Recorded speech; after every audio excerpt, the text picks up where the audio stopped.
Hi guys, so this is 1.5, rewriting equations and formulas. Our goal is just to rewrite a literal equation. What is a literal equation? It's an equation that has two or more variables. So we're looking at example 1, solve the literal equation 3y plus 4x equals 9. We have two variables, x and y, so that's our literal equation. So how you solve, well, how you rewrite a literal equation is to solve for one variable. So all that means is that when we solve for one variable,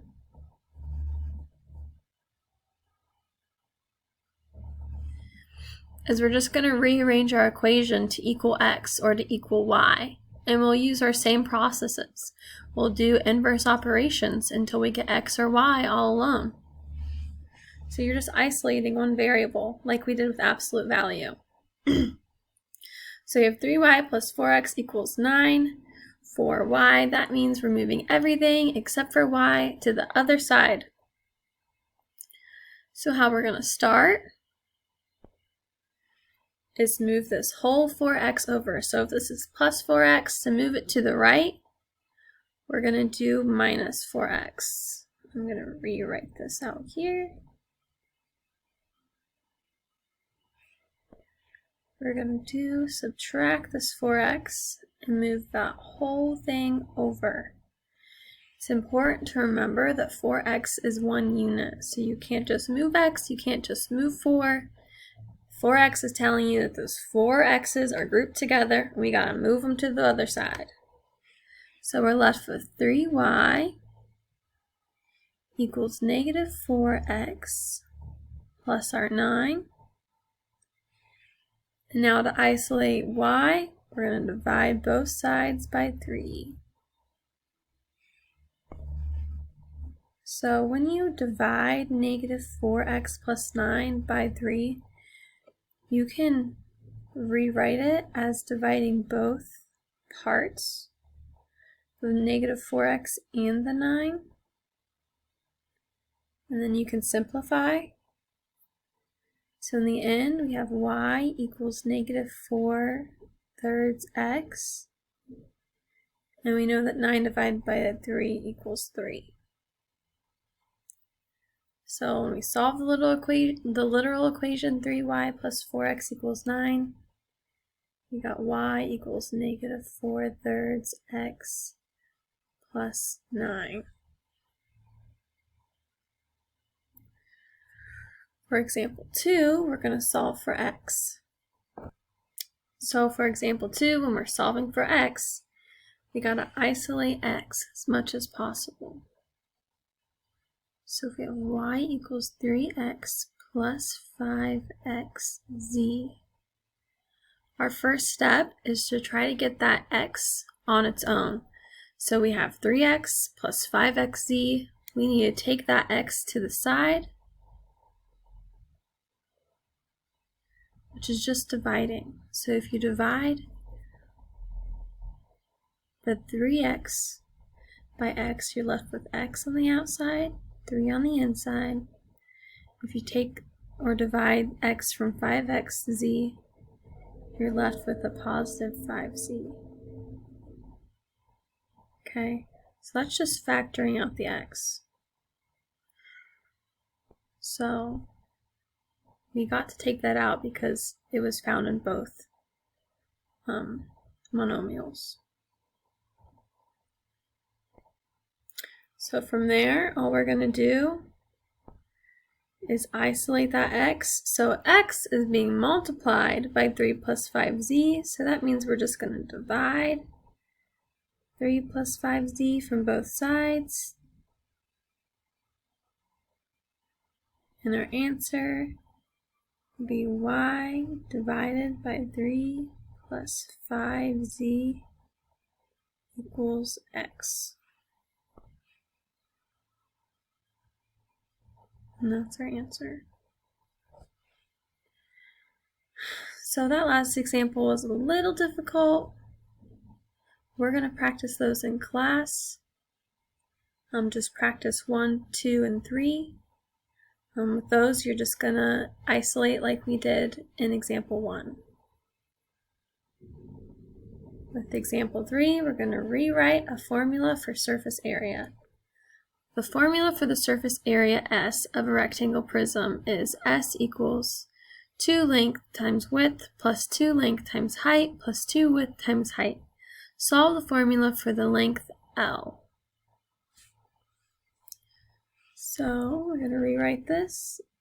S equals 2 LW plus 2 LH plus 2 WH. So how I do it is I group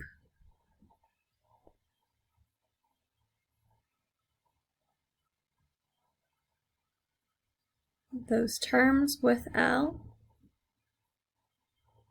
so that I can visualize what I'm taking out, which is the L. So we can rewrite this as S equals L times 2W plus 2H plus 2WH. And from here, we're just moving everything over to the left so we can isolate L on its own. We have to start with that reverse PEMDAS order. So we're going to subtract 2WH. We're running out of room. Subtract 2WLH, 2WH. We're going to get S minus 2WH equals L times 2W plus 2H. And that L is being multiplied by 2W, 2H, so we're going to divide by 2W plus 2H and divide the other side by 2W plus 2H. And our L is going to equal S minus 2WH divided by 2W plus 2WH.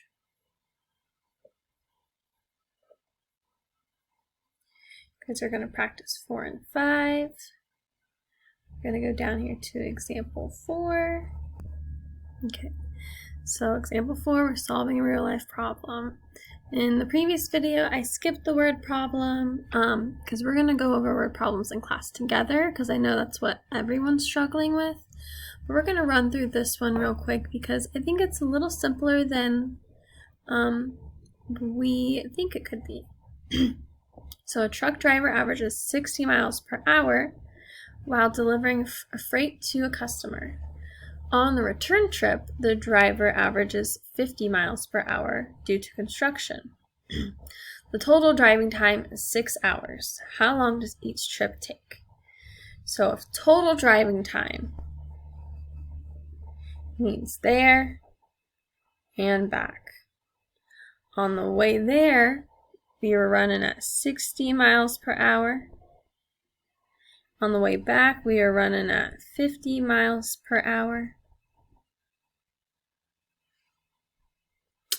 And that all totaled up to 6.6 hours. So how long does each trip take? So trip 1 is our 60 miles per hour to the customer. Trip 2 is our 50 miles per hour returning. So we're trying to find time. So typically we know that distance equals rate times time. Because we're asking for time, we're going to solve for time by dividing by r. We're going to get that time equals distance divided by rate. Okay, so we know our rates are 60 and 50. We know our time is the total, which is 6.6. So if we're totaling our trip, that means we're taking the distance and the rate of the trip there, plus our distance divided by the rate of the trip back. And that whole time equals 6.6 hours. So we're going to solve for D, and then we'll figure out how each individual trip took. So if we're solving for D, we got to find our common denominator. 1650 both multiply into 300. So we have 300 as our common denominator. 60 times 5 gives us 300, so we have to multiply the top by 5. That gives us 5D plus 50 times 6 gives us 300. So D times 6 will give us 6 Ds. This equals 11D over 300, which equals 6.6 hours.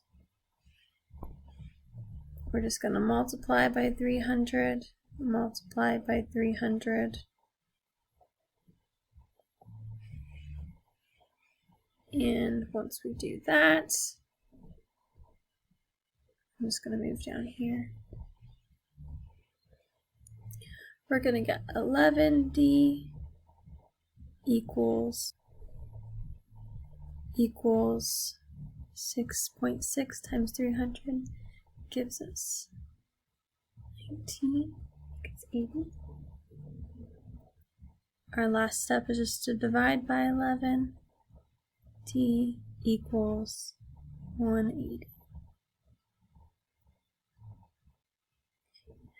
So that was a little complicated, but what we had to remember is that the time for trip 1 plus the time for trip 2 equaled 6.6 hours. We plugged in for time 1, D over 60. For time 2, we plugged in D over 50, which equaled 6.6 hours. And then we just did all of our math. If you can't figure out the practice, don't freak out. Like I said, we're going to spend a whole day sifting through these word problems. All right, have a good week.